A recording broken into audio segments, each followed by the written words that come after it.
बोले सत्यनारायण भगवान की जय। सत्यनारायण की कथा हिंदी में, संस्कृत में पिछले वीडियो में है।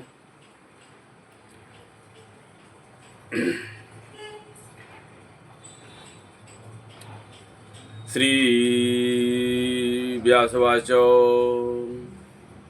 श्री व्यास जी ने कहा, एक समय नैमिषारण्य तीर्थ में सौनकादि 88,000 ऋषियों को, मुनियों को पुराण शास्त्र में बेटा श्री सूत जी महाराज से पूछा। ऋषियों ने कहा, हे महामुने, किस अथवा व्रत अथवा तपस्या से मनोइच्छित फल प्राप्त होता है और उसे हम सुनना चाहते हैं। सूत जी ने कहा, इसी प्रकार से देवा ऋषि नारद के द्वारा पूछे जाने पर भगवान कमलापति ने उनसे जैसा कहा था उसे मैं कह रहा हूँ, आप लोग सावधान होकर सुनो। एक समय योगी नारद जी लोकों में कल्याण करने के लिए कामना के विविध लोकों से भ्रमण करते हुए मृत लोक में आते हैं और वहां आकर उन्होंने अपने कर्म फल के अनुसार में नाना योनियों से उत्पन्न सभी प्राणियों को अनेक प्रकार के कलेश दुख भोगते हुए देख करके और तथा किस उपाय से इनके दुखों को सुनिश्चित रूप से नाश हो सकता है ऐसा मन में विचार करके और विष्णु लोक में चले जाते हैं। वहाँ 4 भुजा वाले शंख चक्र गदा पद्म तथा वनमाला से विभूषित शुक्लवर्ण भगवान नारायण का दर्शन करके और उन देवादिदेव को स्तुत करने लगे। नारद जी बोले, हे वाणी तथा मन में गोचर रूप वाले अनंत शक्ति संपन्न आदि मध्य अंत में रहित निर्गुण और सकल कल्याणमय गुणों से संपन्न स्थावर जंगात्मक निखिल और सृष्टि प्रपंच के कारण भूत तथा भक्तों को पीड़ा नष्ट करने वाले परमात्मन, आपको नमस्कार है। स्तुति सुन के अनंतर में भगवान श्री विष्णु ने नारद जी से कहा कि हे भगवान, श्री भगवान ने कहा कि हे महाभाग, आप किस प्रयोजन से यहाँ आए हैं, आपके मन में क्या है कहिए और सब कुछ मैं आपको बताऊंगा। और इस प्रकार से नारद जी बोले कि हे भगवान, मृत्यु लोक में अपने पाप कर्मों से द्वारा विभिन्न योनियों में उत्पन्न सभी लोग बहुत प्रकार से कलों से दुखी हो रहे हैं। हे नाथ, किस लघु उपाय से उनके कष्ट का निवारण हो सकता है? यदि आपकी मेरे ऊपर कृपा हो तो यह सब मैं सुनना चाहता हूँ, उसे बताइए। श्री भगवान ने कहा, हे वत्स, संसार के ऊपर अनुग्रह करने की इच्छा से आपने बहुत अच्छी उत्तम बात पूछी है और जिस वश से करने से प्राणी मोह मुक्त हो जाता है उसे मैं आपको बताता हूँ, तो सुनिए। हे वत्स, स्वर्ग और मृत्युलोक में दुर्लभ सत्यनारायण भगवान का एक महान पुष्प व्रत है, आपके शरण में प्रकट करता हूँ। इस कारण से मैं कह रहा हूँ, अच्छी तरह से विधान से भगवान सत्यनारायण का व्रत करके मनुष्य शीघ्र ही सुख प्राप्त करके परलोक मोक्ष को प्राप्त कर सकता है। भगवान की ऐसी वाणी सुन करके नारद मुनि ने कहा कि हे नारद जी बोले कि हे प्रभु, इस व्रत को करने का फल क्या है और विधान क्या है और इस व्रत को किसने किया है और कब इसे करना चाहिए, यह सब विस्तार पूर्वक बतलाइए। श्री भगवान ने कहा, यह सत्यनारायण का व्रत दुख शोक को वायुस्मन करने वाला, धन धान वृद्धि करने वाला, सौभाग्य संतान देने वाला, सर्वत्र विजय प्रदान करने वाला और जिस किसी दिन भक्ति और श्रद्धा से संभवित होकर के मनुष्य ब्राह्मणों और बंधु बांधवों के साथ में धर्म में तत्पर होकर और सायंकाल भगवान बंधुओं के साथ में और श्री सत्यनारायण भगवान की कथा सुन करके और ब्राह्मणों को दक्षिणा देनी चाहिए, तदनंतर बंधु बांधवों के साथ ब्राह्मणों को भोजन कराना चाहिए, भक्तिपूर्वक प्रसाद ग्रहण करके नित्य गीत आदि गान करें, आयोजन करना चाहिए, तदनंतर भगवान सत्यनारायण का स्मरण करते हुए अपने घर को जाना चाहिए और ऐसा करने से मनुष्य की अभिलाषा अवश्य पूर्ण हो जाती है। विशेष रूप से कलयुग में पृथ्वी लोक में यह सबसे छोटा उपाय है। इस प्रकार से श्री स्कंद पुराण के अंतर्गत रेवाखंडे श्री सत्यनारायण कथा पहला अध्याय। बोले सत्यनारायण भगवान की जय। बोले सत्यनारायण भगवान की जय। निर्धन ब्राह्मण तथा काष्ठकर्ता की कथा दूसरा अध्याय। सूत जी बोले, हे दियो, अब मैं पुनः पूर्व काल में जिसने यह इस सत्यनारायण के व्रत को किया था उसे मैं भली भांति विस्तार पूर्वक कहूँगा। रमणीय काशी नामक नगर में कोई अत्यंत निर्धन ब्राह्मण रहता था। भूख और प्यास से व्याकुल होकर वह प्रतिदिन पृथ्वी पर भटकता रहता था।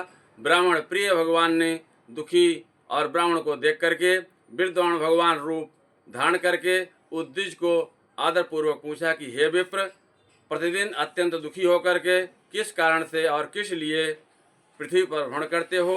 हे द्विजोत्तम, हे श्रेष्ठ, सब बतलाओ और मैं सुनना चाहता हूँ।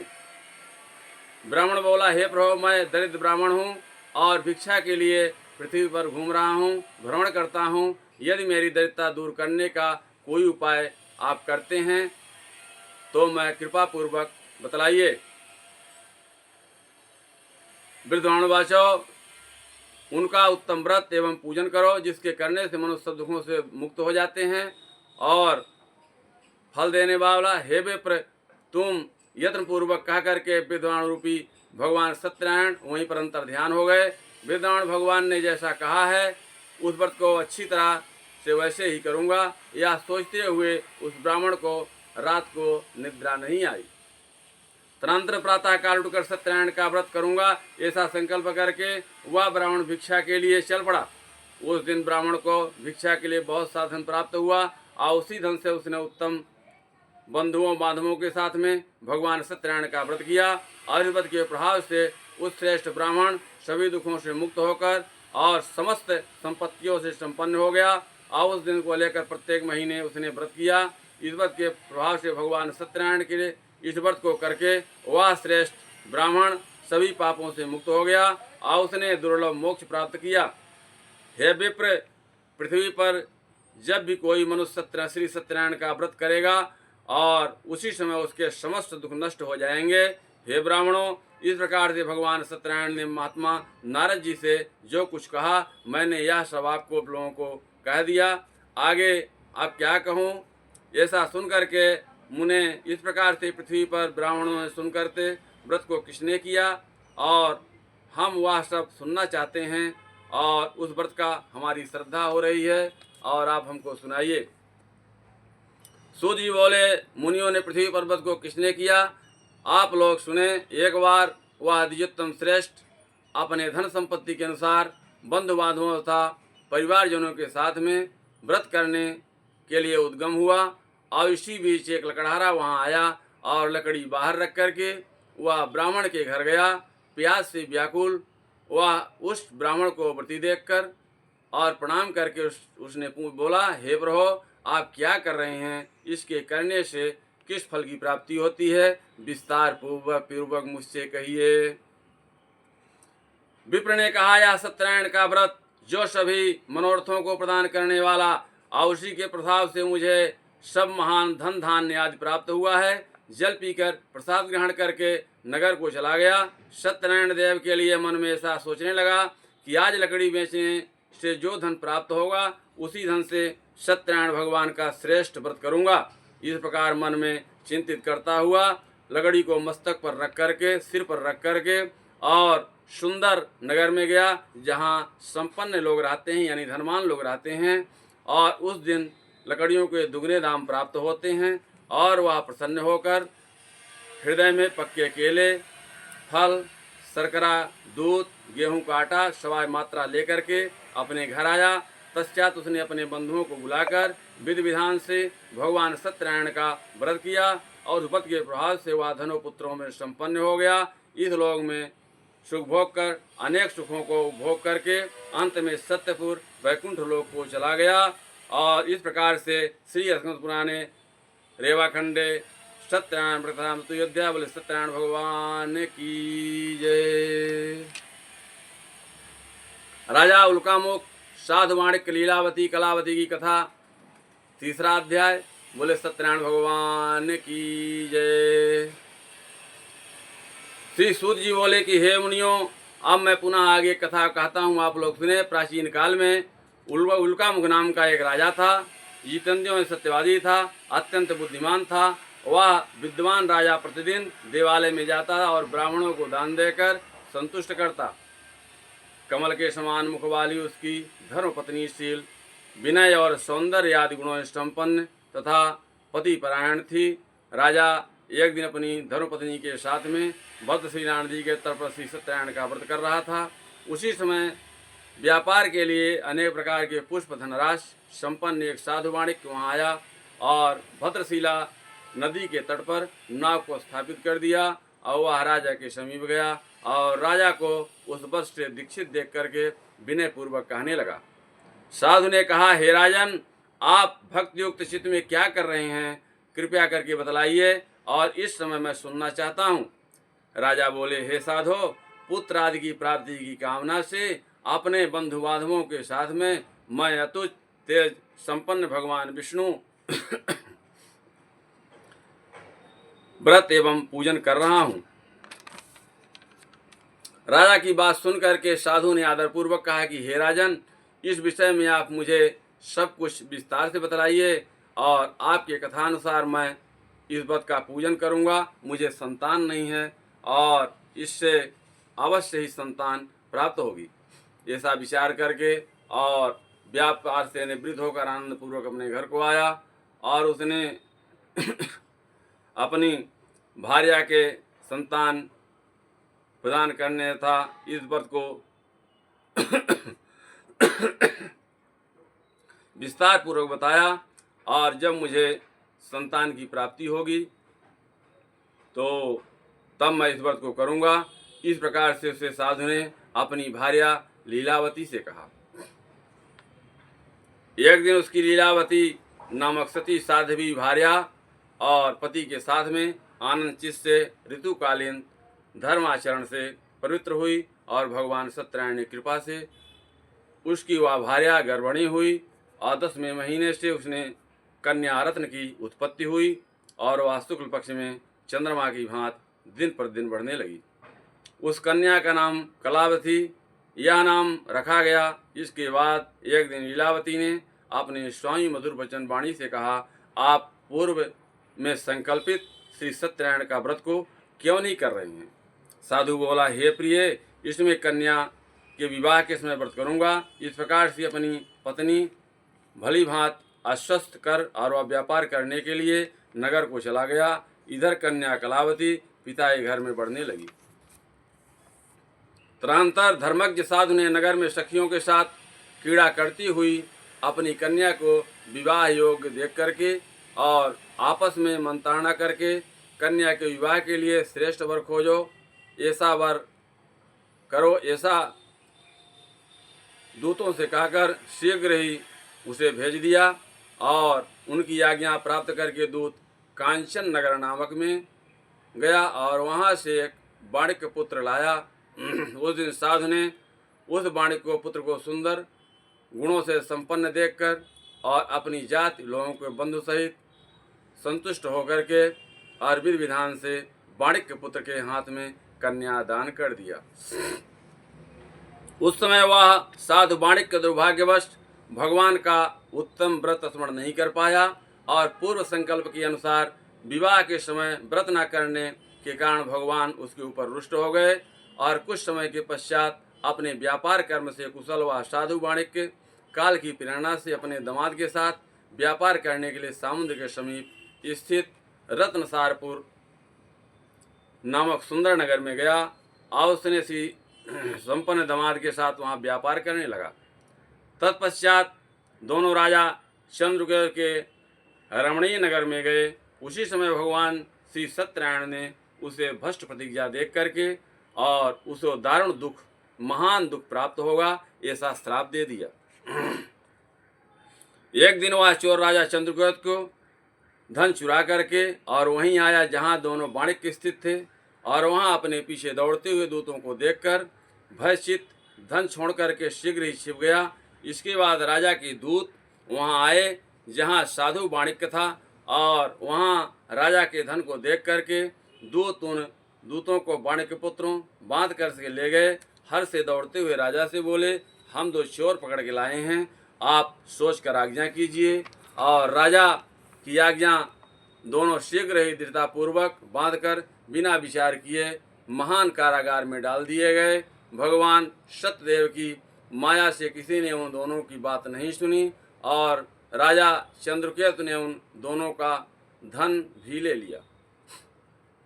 उस भगवान के श्राप से वाणिक्य के घर में उसकी भार्या भी अत्यंत दुखित हो गई और उसके घर में सारा जो धन था वह चोर चुरा ले गए।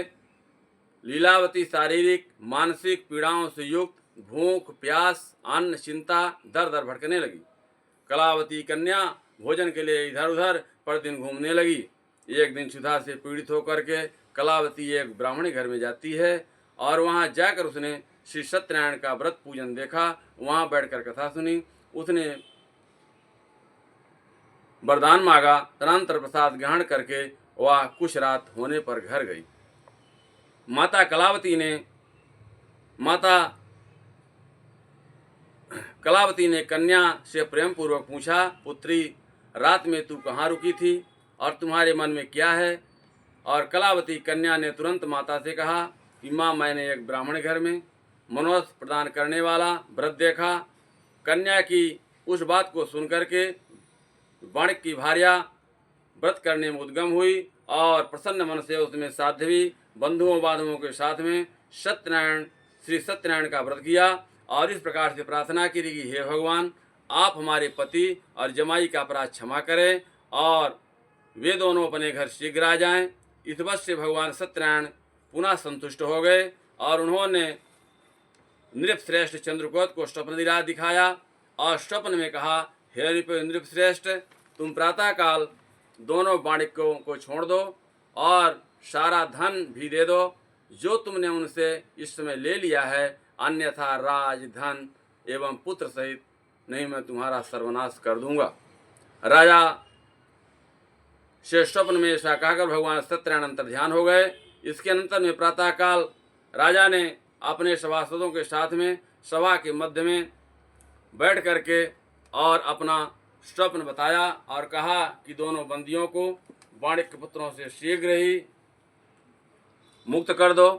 राजा का ऐसा वचन सुन करके राजपुरुष महाजन दोनों वैश्यों और बंधन युक्त करके राजा के सामने लाकर विनय पूर्वक बोले कि हे महाराज, बेड़ी बंधुओं युक्त करके मैं दोनों वाणिक पुत्रों को लाया हूँ।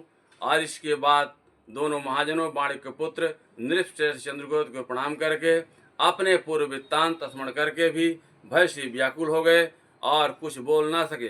राजा ने वाणिक पुत्रों को देख करके और आदर पूर्वक कहने लगा कि आप लोगों के प्रारब्ध में यह महान दुख प्राप्त हुआ और इस समय अब कोई भय नहीं है।